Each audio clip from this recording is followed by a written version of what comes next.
He changed the Mafia forever. New York, a city of dreams and violence. In the early 1900s, thousands arrived here, searching for a better life.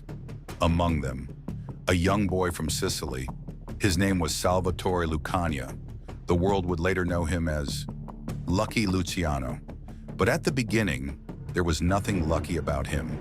He was born in 1897 into a poor Sicilian family. Life there was simple, but hard. There was little money, little opportunity, and almost no future. So his family made a choice. They left everything behind and crossed the ocean. The journey was long, crowded, and uncertain. Hundreds of people packed together on a ship heading to America.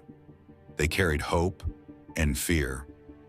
When they finally arrived in New York, they didn't find paradise. They found struggle. The streets were crowded, dirty, dangerous. Immigrant neighborhoods were filled with poverty, crime, and tension. For a young boy like Luciano, this wasn't a place to dream. This was a place to survive. He didn't care about school. He didn't care about rules. He learned quickly. Respect was taken, not given. By the age of 10, he was already in the streets. Small crimes, street gangs, running errands for older boys. But Luciano was different. While others fought, he observed. He listened. He learned. He understood something early. Power is not about strength. Power is control. As a teenager, he started making money, not by force, but by strategy. He offered protection, pay him, and you stay safe. Refuse, and problems begin. It was simple, but it worked. This was his first taste of power, and he wanted more. As he grew older, his influence grew. His name began to spread. People started to notice him, not as a fighter, but as a thinker, a planner, a future leader. He began to build connections, important connections, people who would later become legends. Meyer Lansky, Bugsy Siegel, different backgrounds, different cultures, but the same ambition. At that time, criminal groups were divided, Italians with Italians, Irish with Irish, Jews with Jews. But Luciano saw something different. He saw opportunity. He didn't care about tradition. He cared about profit, about power, about structure. He started working with everyone, breaking the rule of the old world, and that was dangerous because the old bosses did not like change. They believed in old traditions, in loyalty to their own kind, in violence and fear. But Luciano was building something new, something bigger, something smarter. He wasn't just playing the game, he was learning how to change it. And soon, everything would explode because the streets of New York were about to become a battlefield. A war was coming, a war that would decide who controls the future. And Lucky Luciano was right in the middle of it. War was inevitable. New York was no longer just a city, it was a battlefield. The old bosses were losing control, but they didn't want to let go. Two powerful men stood at the top, Joe Masseria and Salvatore Maranzano. Both wanted the same thing, absolute power, and they were ready to kill for it. This conflict became known as the Castellammare War. Blood filled the streets, alliances were broken, trust disappeared.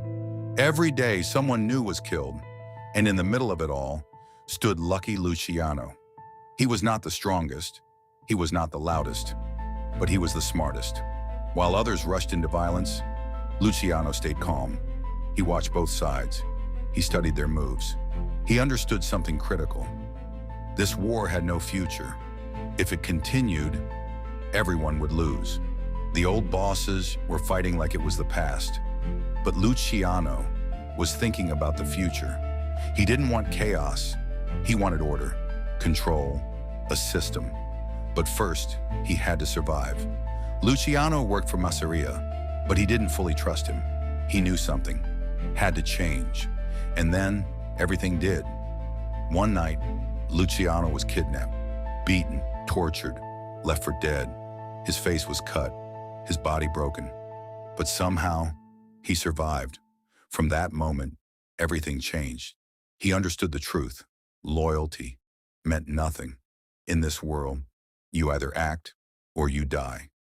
Luciano made a decision, the most dangerous decision of his life. He would betray Mafia and end the war. But to do that, he needed a plan, a perfect plan. He reached out to Maranzano, the enemy, and made a secret deal. Together, they would eliminate Mafia and take control. The moment came in a quiet restaurant. Mafia sat at the table, confident, relaxed. He trusted Luciano. That was his mistake. Luciano excused himself and walked away. Seconds later, gunshots. Mafia was dead. The war was not over. But everything had changed. Maranzano became the new boss. He declared himself the boss of bosses, the most powerful man in the Mafia. But Luciano saw the truth. Nothing had really changed. It was still the old system. One man controlling everything. And that would never work. Luciano knew this was only the beginning, because now he had to do something even bigger. Not just end the war, but rebuild the entire system. And this time, he would be the one in control. Power is not taken once. It is built. After the war, New York was quiet, but not peaceful. The old bosses were gone. The streets were waiting for a new order. Salvatore Maranzano declared himself the boss of bosses, the ultimate authority, one man above all. But Lucky Luciano saw the problem. Nothing had changed. Different face, same system, and that system was broken. Luciano knew power should not belong to one man. It should be shared, organized, controlled. He had a vision, a modern structure, a system that would last. But first, he had to remove Maranzano, because as long as Maranzano lived, the old world would survive. So Luciano made another move. Quiet, precise, final. Men entered Maranzano's office, dressed like government agents, professional, calm, and within moments, it was over. Maranzano was dead. The old era ended, and a new one began. Luciano did something no one had ever done before. He refused the title of boss of bosses. Instead, he created something new. The commission, a council, a group of leaders working together, deciding together. No more chaos, no more pointless wars, only business, structured, organized, efficient. This was not just crime anymore. This was a system, a corporation. Each family had its role. Each leader had responsibilities. And above all, there were rules, clear rules. Break them, and there would be consequences. For the first time, the Mafia had order. And with order came power. Real power. Money flowed like never before. Prohibition created opportunity. Illegal alcohol became a gold mine. Speakeasies, smuggling, distribution networks. Everything connected, everything controlled. And Luciano was at the center of it all. But he didn't act like a king. He acted like a businessman. He worked with different groups, Italians, Jews, Irish. He broke traditions, again, because for him, profit mattered more than pride. This made him powerful, but also dangerous, because not everyone agreed. Some saw him as a genius, others as a threat, but no one could ignore him. The commission worked. Conflicts were resolved.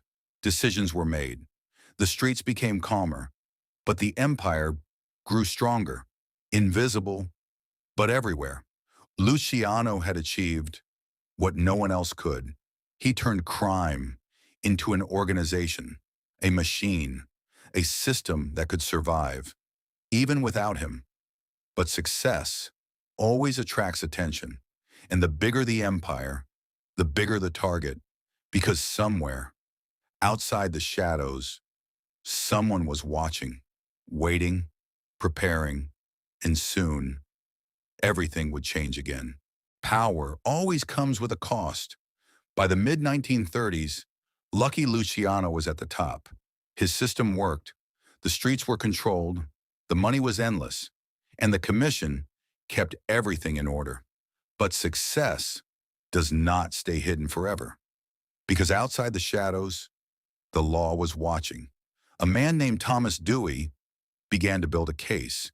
He was young, ambitious, relentless, and he wanted one thing, to take Luciano down. At first, where it seemed impossible, Luciano was careful. He stayed distant. He didn't get his hands dirty. He built a system that protected him. But Dewey was patient. He didn't rush. He gathered evidence, step by step, witness by witness, until the case was ready. Then it all came crashing down. Arrests, raids, interrogations. The empire began to shake. Luciano was charged with multiple crimes, serious crimes. The courtroom was filled, reporters, police, curious eyes. Everyone wanted to see the fall of a king. The trial was intense. Witnesses spoke, stories were told, details exposed. For the first time, the invisible world was visible. Luciano stayed calm, cold, controlled. He believed he would win. He always did. But this time was different. The evidence was strong. The pressure was real. And then the verdict came. Guilty. The sentence was brutal. Dozens of years in prison. The man who controlled everything lost his freedom. Just like that. No power, no control, only silence. Behind bars, everything changes. Time moves slower. The world moves on. But even in prison, Luciano was not finished. From the shadow, he still had influence. Messages moved. Decisions were made. His system continued. Because he had built something that could survive him. During World War II, something unexpected happened. The government needed help. They wanted control of the docks. And they knew who could provide it. Luciano. A deal was made. Cooperation in exchange for something. Years later, he was released, but freedom came with a condition. He was deported, sent back to Italy, far from New York, far from his empire, far from everything he built. In Italy, he was no longer a king, just a man with a past. He watched from a distance as his system lived on, as others took control.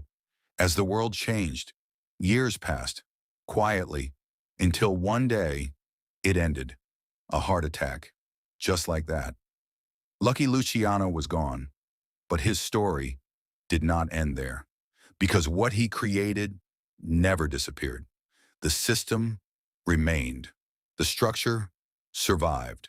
Modern organized crime still follows his rules, his vision, his design. He didn't just rise. He didn't just fall. He transformed everything. Lucky Luciano, the man who built the Mafia and changed it forever.